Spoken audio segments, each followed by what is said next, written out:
Tick, tick.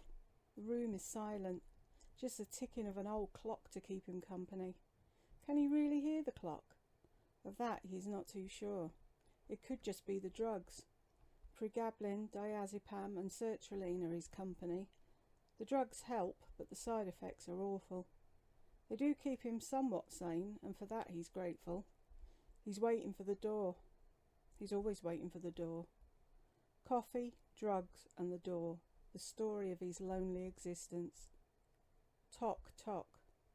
The tock follows the tick. He'd not really noticed it until now, but it was always there, the background noise of the clock filling the emptiness of his life. As night follows day, the tock follows the tick. He sits in an almost hypnotic state, counting every second as it passes, mesmerised by the ticking and the tocking. Tock to tick and tick to tock, he jumps as a letterbox slams shut. Creep, creep.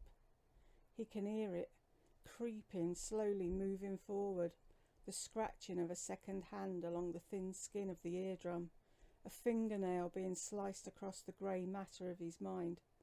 It's slow at first, but it grows with confidence. He knows it will soon be faster. An urge to run fills him, but he knows he has to look. He can't leave it forever, and turning and running is not the answer. It's more straightforward. Oh God, it's easier, but it's a trap. If you run once, when do you stop running? Scratch, scratch. The door is behind the curtain, like the wizard in Oz.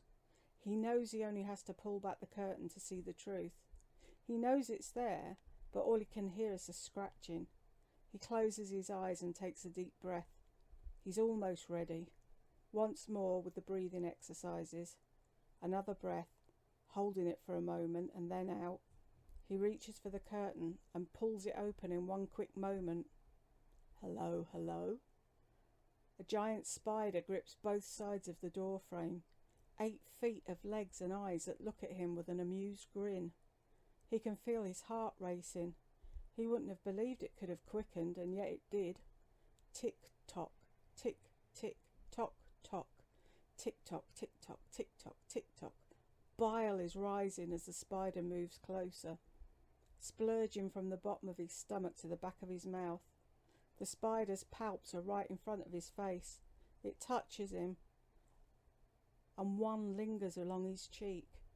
The physical scraping to go with the mental. He can feel the breath, the putrid stench of decay as the creature gasps. As it exhales, he can almost hear the word scrounger. When it inhales, it's almost as if it's saying, work shy. He feels the legs slowly creep around his body, the grip tightening as it pulls him closer. He stumbles. It's his only way out to fall back away from the beast. He falls, banging his head on the staircase behind him. His head makes contact and his eyes flick open. The spider has vanished to be replaced by just a brown envelope.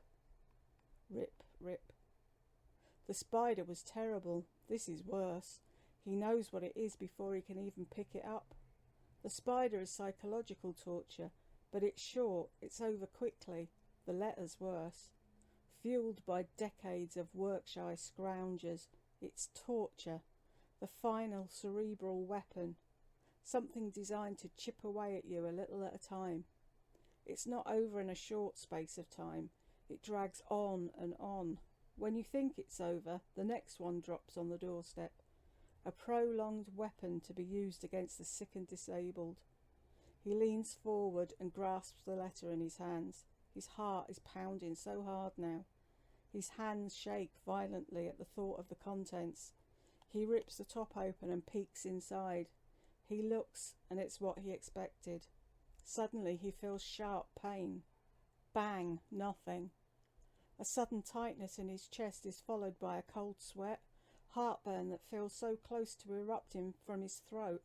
Dizziness follows, and breath shortens, a commodity he's always taken for granted, and now every gasp is so tricky. A ripping tears from the centre of his being, exploding in all directions. The ticking stops, as does the tocking. Darkness starts to engulf him, and he feels peace. At last he feels a calmness he's not experienced in years. When he's found 2 weeks later, the letter lies on his chest, held tightly in his hands. It's a work capability assessment. He had one 6 months prior.